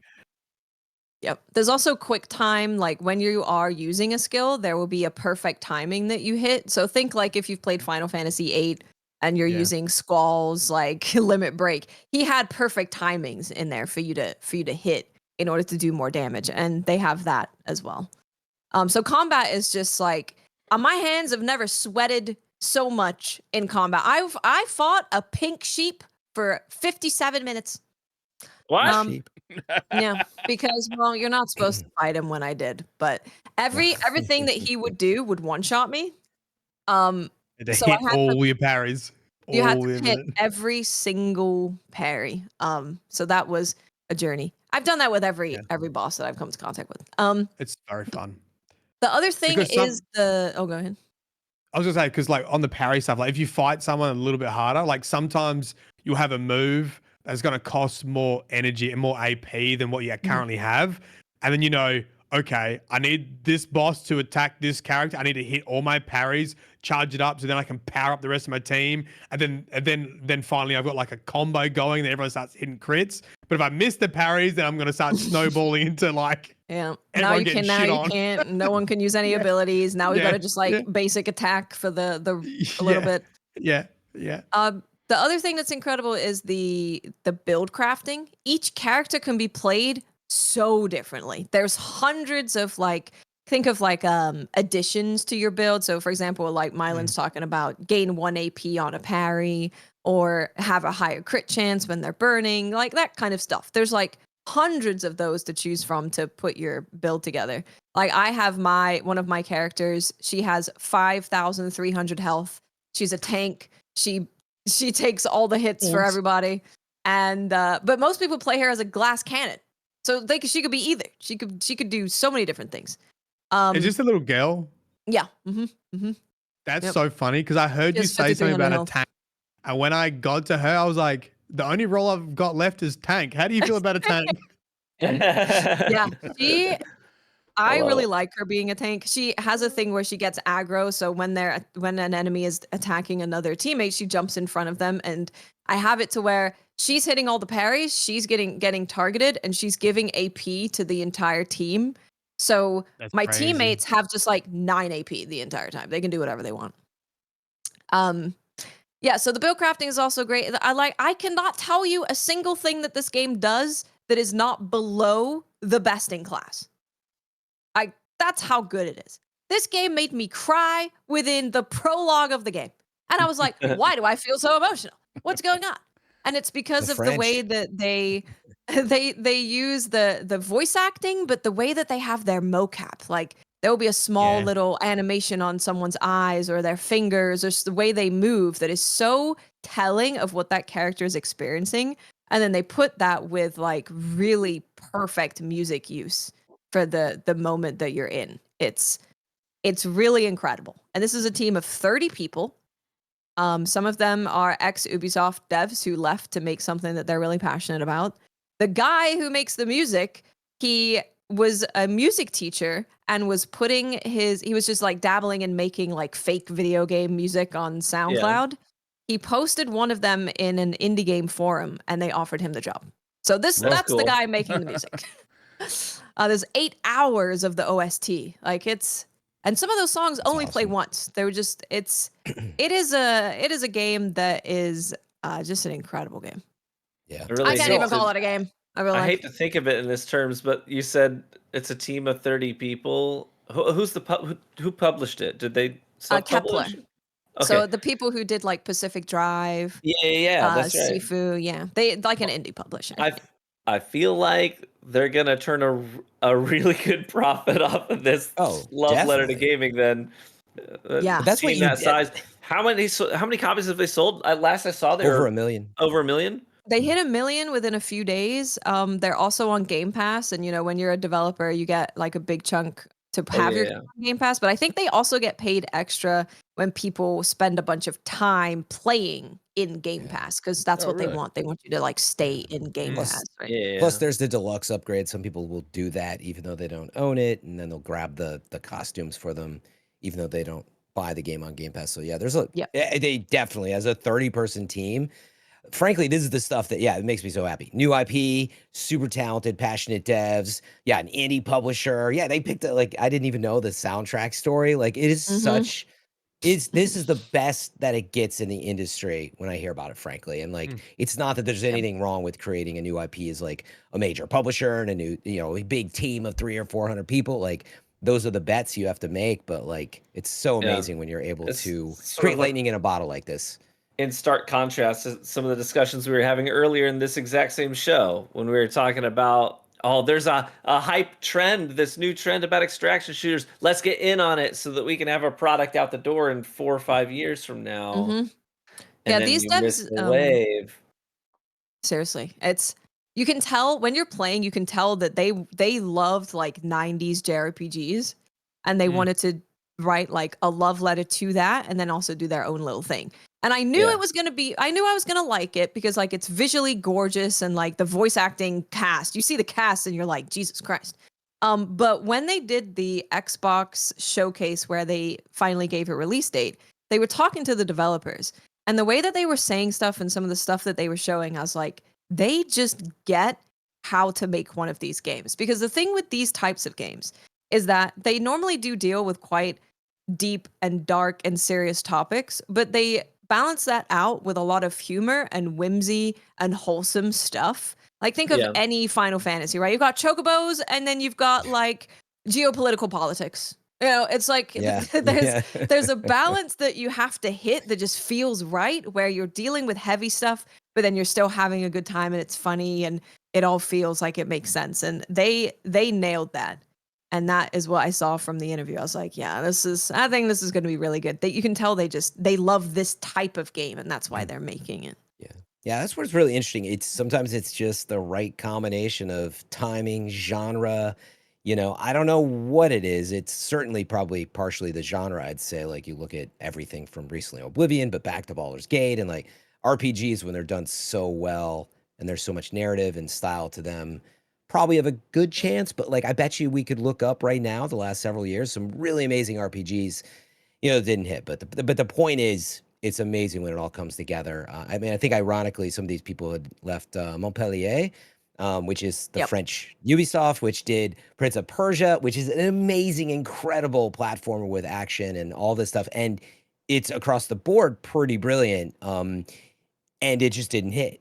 You know, there was a report that it hit like 2 million players. I think it might be on PlayStation Plus now, but originally it only reported like 500,000 in sales and kind of capped out. It was a slow burn. I think overall Ubisoft sees it as successful. I think they're bragging about it now, but I hope so. But the point is, like, you look at it, you're like, man, like, you know, an IP everybody knows.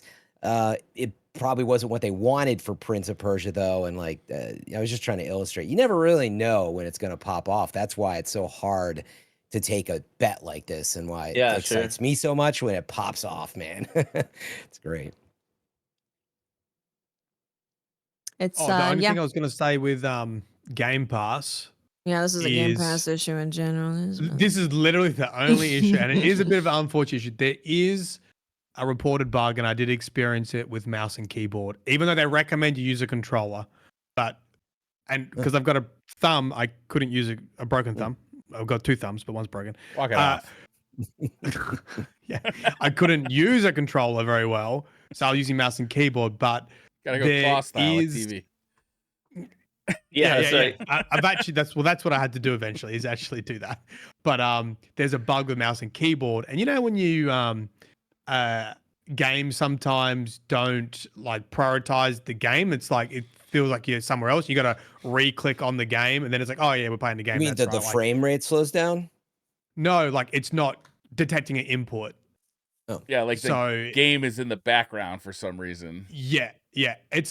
That's what the bug kind of feels like for whatever reason. Just on the W key, and most importantly, the parry and dodge key, sometimes you just won't respond. And I was like, bro, I swear I'm hitting some of these, and I convinced myself I was just too bad. And the parrying key not responding correctly is a big problem with me for all Souls-like games. I don't know if you guys had that problem, but very common for me. Kind of a big deal. Hopefully did they acknowledge this at all, or? Yeah, this has been like reported. I don't know if they've acknowledged it, but it's been like more widely reported by other people. Yeah, so it's kind of been confirmed that it has been an issue. But my issue was I only have a PlayStation controller that works, and because I was on Game Pass, this bloody thing doesn't work with Game Pass. Does it work with Game Pass? No. Game Pass does not let you use PlayStation controllers. So what's is like, this game is so amazing, is giving me downloads to try and make my computer think this is an Xbox controller. That didn't work. We'll use the Steam function to try trick it into being an Xbox controller. That didn't work.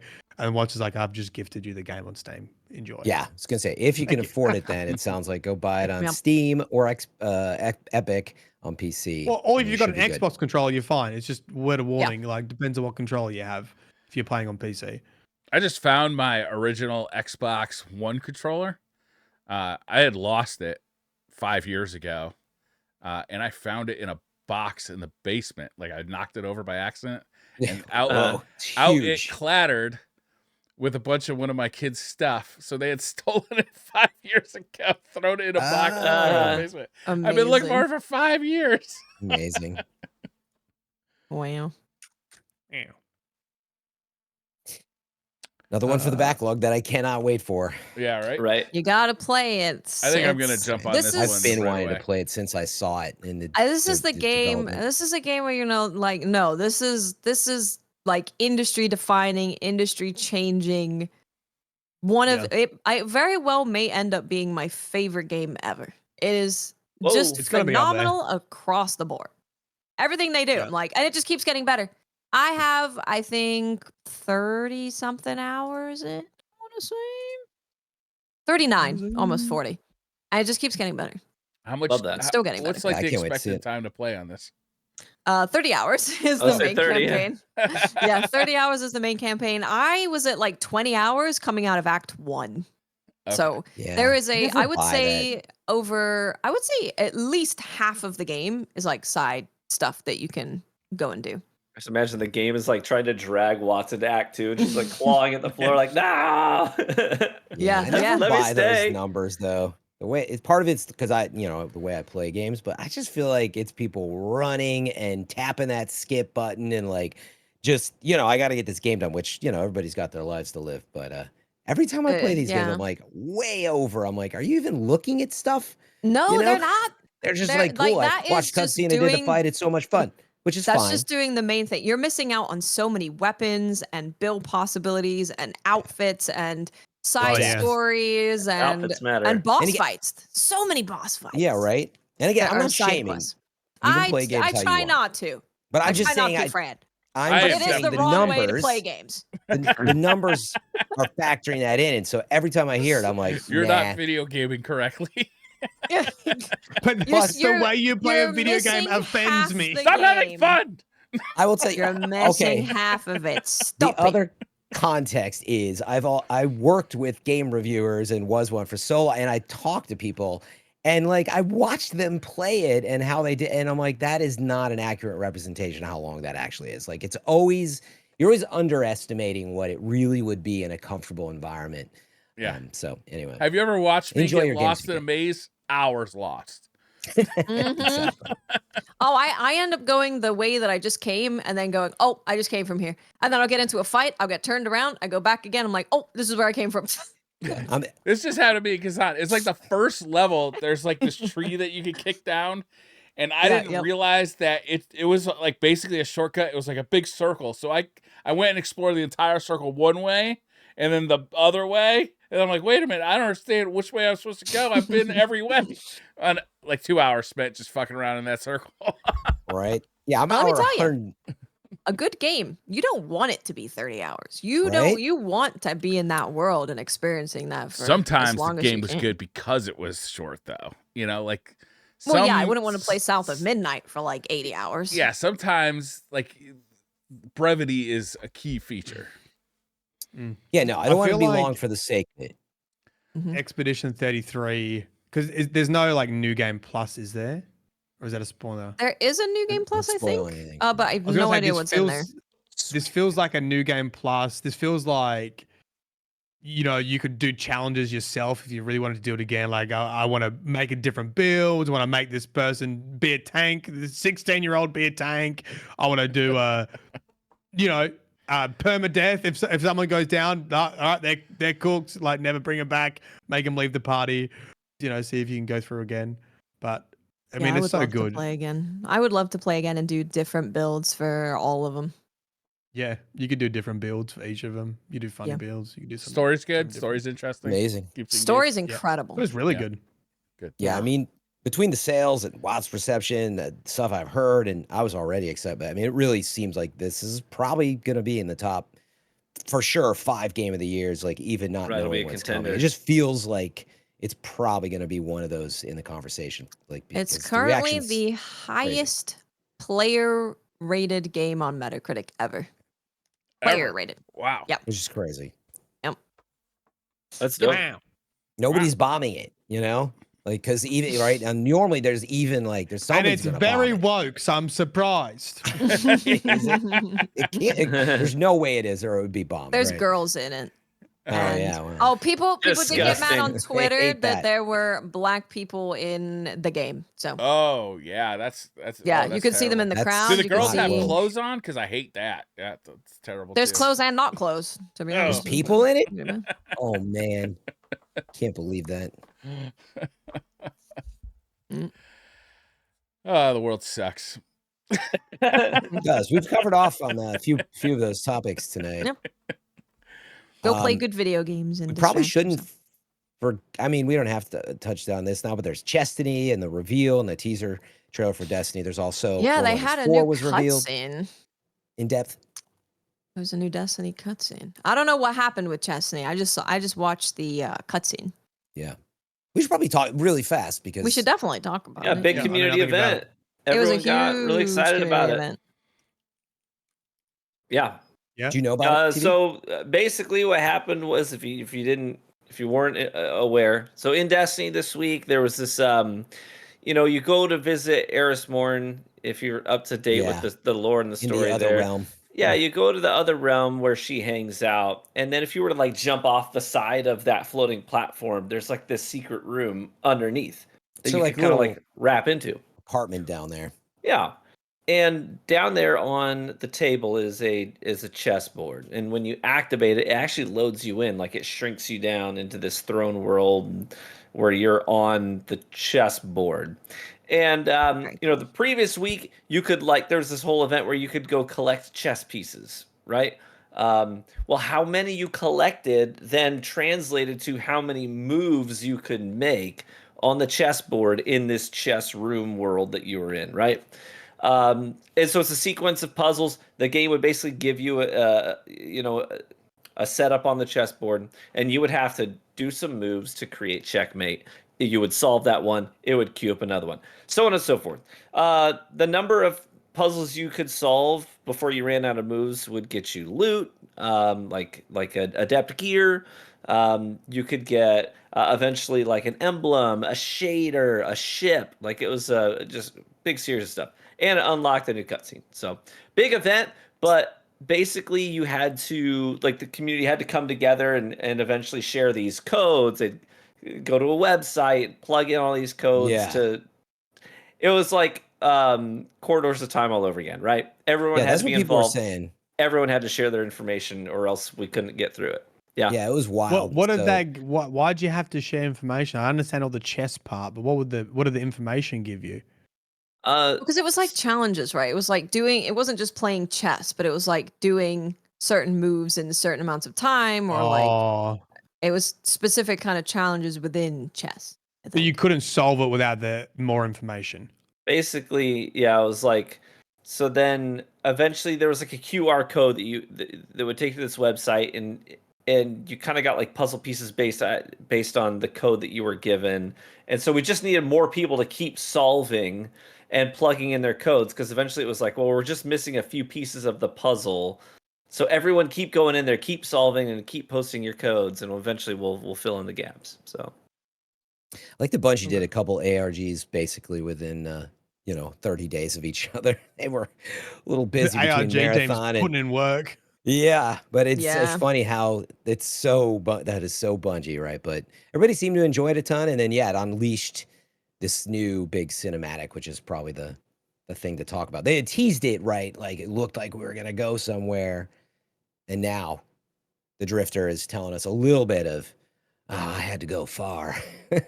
And you see him seemingly, he went, I don't know, do we think he went through like time at all? Or do anybody understand the cutscene? But effectively, they seem to be hinting, and I would note the end of the trailer, but they hint we're going somewhere. Looks like, I don't know if it's through time or not, you tell me. But then at the end of the slate, it's like Edge of Fate, and there's some words on screen. One was like Kepler with the 15, which is like a star system, and there's an exoplanet. But also, I saw Chicago in there, right? Old Chicago, and Bungie actually originally has roots in Chicago. But I don't know what it means at all. being your lore guy. So I don't know if anybody Come on, here- Mylan, or weigh Old in. Chicago, Mylan, does that Well, back in the day, Drifter was in a very far away planet, lost his whole team, discovered the these creatures that drained the light, and he was a sole survivor from that. Look at it. You So still my got first thought would be something outside of our system, but That's what it's hinting at, and that's the exact type of story. He's like, I had to go far, and it also he says something's out there, hero. They're throwing rocks at our window, Hmm. and it looks like there's these pulses from a star, like Drifter's sending a this like great character, good backstory. He's been outside the system, been somewhere else, so and it's good could be. reminder that in this season, unless something has changed, we had not learned who was making these new Taken and stuff, right? Mhm. There's some new Taken master. There's a new Taken Master. Yep. And now there's all this like the 9 and everything, and the look of this, like the Rite of 9 just launched, so I don't know if that means anything to you, but looks like Well, we're we going have somewhere is the point. Yeah, it looks like we're going Wait, so is this somewhere. still going to be? Is this still related to the 9 as well? Yeah. Think so. Yep. I Hey, would friend, I'd like to expect it. see your 2,000-word thesis on the 9 next week. Thank you very much. Exactly. I'll tell you. Good luck with that one. That's a Well, they doozy. come right before the 10, and I'll get into that later. But Right after the 8. 7 is right out. I think They the have only their big question, showcase next week, so Yeah. this is good. That's a big showcase for Bungie Yeah. and Destiny, because this is like post 10-year saga. What does Yeah. the future of Destiny look like? And it seems like they're really gearing up for it. So yeah, it's good to look know that forward to watching it. it's more than we've joked about the complexity of the new 2 expansion seasons, but their new HUD that they preview, like they've got a lot to go over that I assume they're probably going to show us a lot of, like, this is sort of how it will move carrying forward. And that's what they have to do, is instead of it just being, oh, cool, maybe I can somehow warp between. That's what I'm wanting to do. Are we warping between places, and do we just sort of go to like effectively a new planet, and is that it? Or are we sort of residing somewhere with a lot more around it? But on top of that, I'm honestly most excited about, right, they've been talking about how when we log in now, it's going to be more contained, and this is this seasonal stuff that keeps you focused on the new weapons and all sorts of ideas and promises. So we should feel a change with that, is the point with this presentation, not just, oh, cool, we're going somewhere new. So Yeah. that's what I'm hoping for. Yeah, we'll see. I hope wherever we go, it just hard wipes our full vault, everything, erases all gear, fresh start. Destiny Mhm. 3. Yeah. It's easier to come back to Destiny if they get rid of everything and have you start from the beginning. Just saying. Down, man. I'm down. Down. But I am excited to see it, and again, it is the state of Bungie as well. You know, we've saw what they're doing with Marathon. They've gone through a lot of troubles, and like they've now questioned as well, like, how do you continue to support Destiny at a certain pace and expectation? And they got to come out and be like, look, you guys have been with us for 10 years. We've gone back and forth on this, but like, this is what's coming, and here's why you should be excited and keep playing. And so it's a big deal. May 6th, 9 a.m. Oh, by the way, if you haven't, you can get an emblem, I believe, right now. Just go Think to so. their Twitter. I think I have it in my Discord and stuff too. But you just get a free like emblem, and yeah, it's funny because it looks to me like it's a ship like bending through time. I'm making that up, but it's like, you know, if you run I your mean- finger through white Wormhole. and black frosting. Wormhole, yeah. I think it's a worm. I think Yeah. we're going in a wormhole, and That's what it it's looks to like. do with the 9. That's the 9's wormhole. The 9's worm. They Go are check it out. they are in another dimension, so that might work. Mhm. Yeah, it's all checking out. New dimension. Let's go. Yeah. There you go. Okay. D3, dimensional third.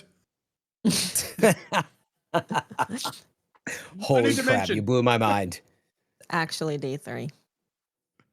Well, they're gonna go straight does to it mean? D4, 4D, because it's bending 4D. through time. And then you're They're playing skipping it. chess in a That's- I wormhole. just- 4D. You nailed it. Mm. They never said they weren't going to do Destiny 4. They said they're not doing Destiny 3. There you Oh, go. Might be about onto it. something here.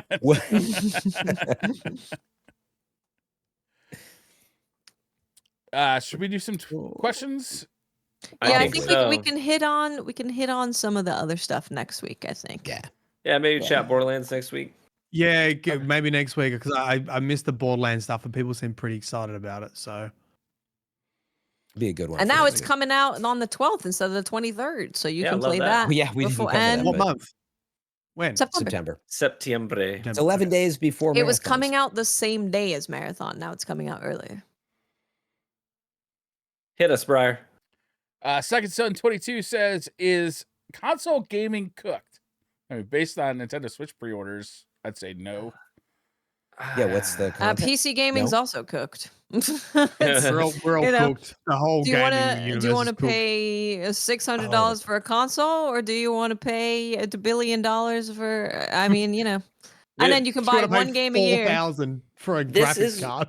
This is why Roblox is so insanely successful. Because you can play it on an Mobile. iPad from 2012 Mm-hmm. just fine. You know what I mean? Yeah. Like my Yeah, I kids love playing Roblox stuff, and I'm literally I'm putting like brand new games in front of them, like play this, and they're like, that's cool. Then they go back to playing Roblox, like, you don't understand, this game's way better. That was Minecraft for my kids. They were addicted to it Yeah. for forever. 10 years at Yeah. least. But Yeah. same deal is you could play that at anything. I had this old Mac Mini that I had set up for them just to play. Yeah. Yeah, I would say I know they're probably joking, but no, the economy's cooked probably, which will impact a lot of that. But we'll see. But yeah, I mean, we're moving into 10 to 20% price increases. The game industry's sort of seen these moments, and it's tended to. In generally, the game industry is just massive. So, maybe joking aside, I don't see that, but I do see less opportunity as we've already seen so much stuff shuttered. Right? I'm sure we could pick a game or a team that was working on something that we're like, well, that's not happening anymore. And I think we'll see more of that. Well, Titanfall project, another project that Respawn was doing, Bungie closed down projects, a Destiny, like League of Legends, third person inspired, whatever.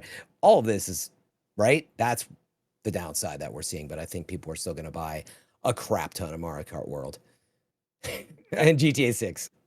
I think people are being extremely cautious with their money right now. I was just reading an article about McDonald's came out with some forecasts for their future. There's a name for this. They were saying specifically that high income customers has been stable, like no reduction in sales to high income, but middle income and lower income families have not been buying as much McDonald's. Yeah. And It's How do called they know that? the Big Mac Indexed. Is what it's called. They know everything about you, Mylan. It's They McDonald's. scan your car when you go in. You go, yeah, poor person, poor car. Poor. But no, it's seen as because it's so widely popular, just like a pretty good gauge with people. They're willing to spend money on fast food, which is a bit more of a waste versus like cooking for yourself. Yeah. And when that tends to go up and down, it can reflect what's going on in the economy. I think it's why we've it's not the only reason, but I think it's why we've seen people be like the gaming industry and the chatter around it has been so critical of every game that comes out. I think it plays a role because $70 is not a small amount of money for people to spend money on. And you have games coming out constantly. It's a constant production of stuff. So I think it definitely makes people look at things more critically and be more negative about it and expect more from each game because it's like, I don't have that much money to go around anymore.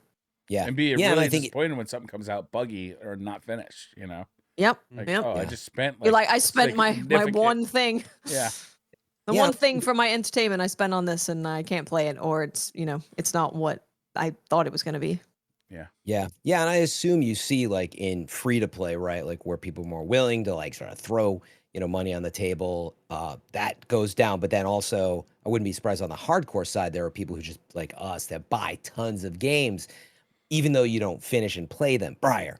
And so you have all these games that you would buy anyway, but you start trimming that down and it still has an impact in that investment, right? It's still, I'm so proud of you. You still bought them. Did you play Cyberpunk yet? No. Wow, dude. Speaking of game of the generation or masterpieces. Yeah. Gosh. I'll be honest with you. I got way into Kazan and then I just stopped completely playing it and started playing Dark Souls 1 for some fucking reason. And You know what, we I'm about can't- 30 hours deep into Dark Souls 1. I bought I wish the Wow. in Europe they have released a PlayStation 4 like collection of the Dark Souls game, and like you could get it now for about $20.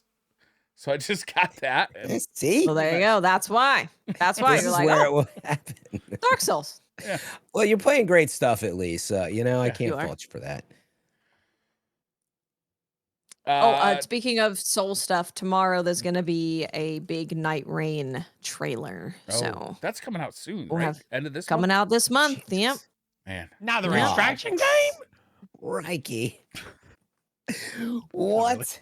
Is this That's coming crazy. out? No, it's a Yeah. roguelike. It's a Coming. co-op roguelike. Yeah. Okay. There's a lot of those too. True. Zabe says, will Xbox be able to sell another Series X ever? I mean, yeah. They're already not selling that many versus. I forget what the number is versus PlayStation. Right? It's not even It's close not anymore. close. So Yeah, I think it's going to end up the case that, I mean, if Sony also is like, it's $80 for our game, and everyone is like, it's $80 for our game, people will probably just, more people will get Game Pass, and they'll be playing it on their PCs or they're streaming it through something or other. Yeah, it's a good way which to is a frame win it for too. They're them. like, we've raised our prices, which is why you should get Game Pass. Yeah. As their marketing Yep. campaign. Yeah. Frankie Two Times says, Briar, why is there no $69 Patreon tier? That's a damn good question, Frankie Two Times. I did ask that. Briar, what'd you say in the social post? Yeah, You what, said- what did you say, bro? Like, something about the podcast won't even cost you $80 or something. Or was that you, Watts? It was me. Oh, it was Watts. And then I was like, oh, I thought Briar said it. I responded. I was like, yay, I checked the Patreon. I was like, there's no $69 tier. We'll never have an episode 420 part 2 now. Check out the Why isn't there a Patreon. 420 tier? Or That's a 20 good tier. question. Now. Mm. And we We all need just both. hotbox We with both. whoever pays it. Real Good Murph says, would a Destiny 3 revamp the community, or will seasonal updates keep the player base engaged? Revamp the community. I don't know what. Might What bring mean? people back, if you Destiny have a fresh 3. start. I don't think It it's would a bring very me back. realistic. I I don't think think it's a very relapsed realistic players. expectation, but yes, yeah. Yeah. Because I think Relapse people players still would for playing sure. now. People still playing now are still going to keep playing, I think. Yep, I Yeah. think so. It's more about like the players who have left. What does it take to get them back?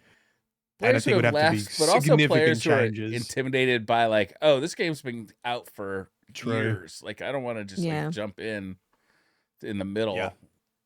True. Yeah, It's new players and relapse players. Like, what Yeah. could they do to get them into the franchise? And I think most people kind of feel like a fresh start in some way would help. Yeah. It would, would, for Yeah. sure. right?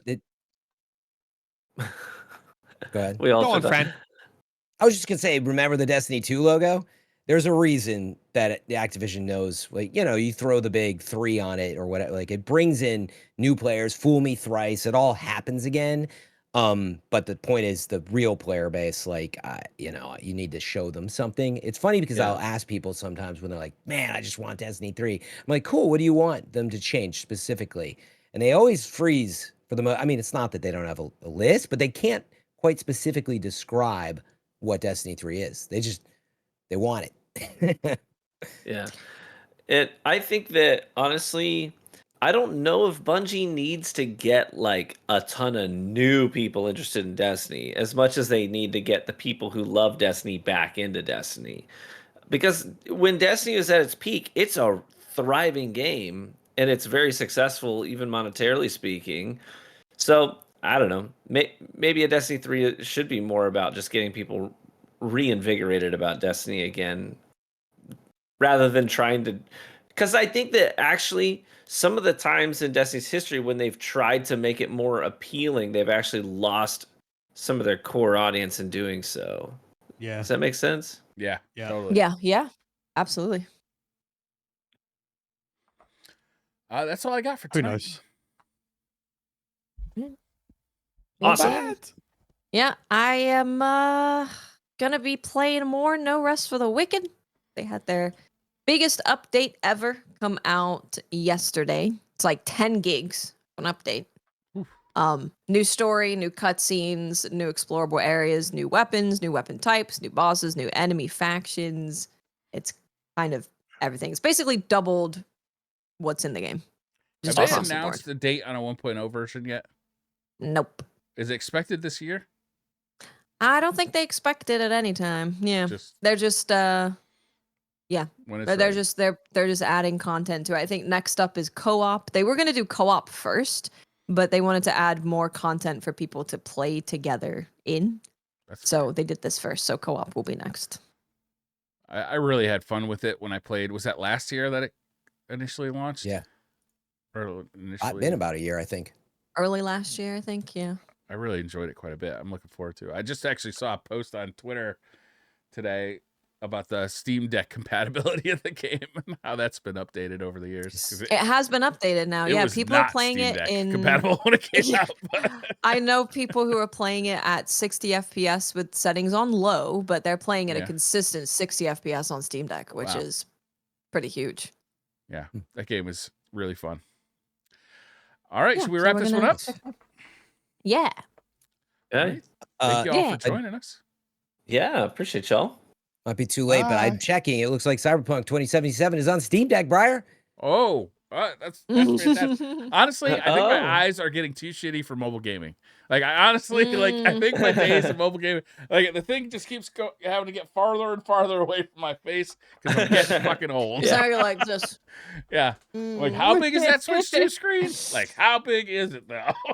7.9 inches. I'm gonna have to get like the reader glasses that hang around my neck soon. You know? Yeah. Yeah. Bifocals, dude. Yeah. Oh man, I've had Mhm. bifocals for 10 years. All right, thank you all for joining us. We'll see you next week. Bye. Later, y'all. Bye. Bye.